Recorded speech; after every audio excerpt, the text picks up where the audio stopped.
Hey Matt, a couple of our clients were finishing up their workout and they were asking me about their post-workout nutrition and had some questions about that.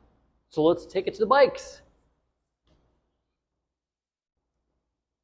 Yeah, so first I want to recap on like what post-workout nutrition and pre-workout nutrition is going to be and why that is important. And so pre-workout, you want a good amount of like carbs to then fuel your workout because that's going to be the first thing your body is going to burn off. And then also a little bit of protein to help that recovery process start Always immediately. protein. Always protein. And then post-workout, why that's so important is to get that protein in to help the body just recover immediately with a little bit of carbs to replenish what you burned off during that workout. And so if you're burning like 400 calories in a strength session, like which is pretty good and pretty average there, you're going to be able to then replenish that, and your body's going to want that. So that's a little bit about like why that's really important. If you don't have that, then you're now 400 calories down, and you might feel tired or sluggish right after that workout, and or like not having the energy to go through the rest of your day. Right. So we did an extensive video kind of on post-workout nutrition in the past, but if you and your friend are going to the gym together, you might think, oh, well, let's eat the same thing after our workout. And while the idea behind that is good to help with accountability, there might be factors that you want to consider to really personalize your own post-workout nutrition. So the first one is age. This isn't necessarily like a straightforward, when you're 30, you need this many calories, and when you're 40, you need this many. There's no chart. There's no, But age does play a factor, and we do know that especially as women age and are postmenopausal, their hormones drop, things start dropping, their hunger decreases, and also sometimes those nutrient needs decrease a little bit, or calorie needs decrease. Same thing with men, just not as steep of a drop off. And as we generally age, 50 onward, that decreases a little bit over time. And then your sex also plays a role in how many calories you need in a day. So definitely in a post-workout meal, if you are male, you typically need a little bit higher protein, higher calories than females. That's just generally speaking.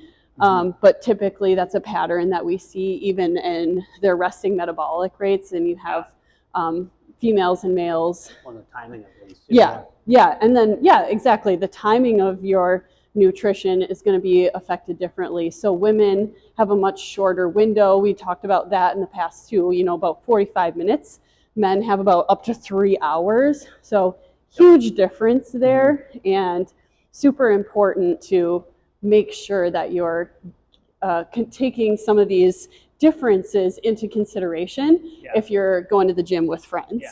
And that timing window is like the optimal timing, where like after that 45 minutes, like you don't get that in that time, it's not like it's going to be worthless. You should still eat that, but just be more optimal in that first 45 minutes afterwards. Totally. And so the other part of that thing too is that getting into the goals or body size and metabolic rate of the difference of the two people in our example here is that, let's say I wanted to gain a bunch of muscle mass. That means I'm going to have to eat a lot more than somebody that wants to lean out and not gain as much muscle mass when they're doing the strength workout. Losing trying to lose body fat. The macronutrient exact proportions might even be slightly different. Yeah, for sure. And so like I am talking to a friend and I'm just having some lunch with them, and they say, hey, I've been doing this type of meal plan and it's been working great for me. I was able to lose 10 pounds of fat, gain about 10 to 15 pounds of muscle, and it's been going great. And I tried that exact same thing out.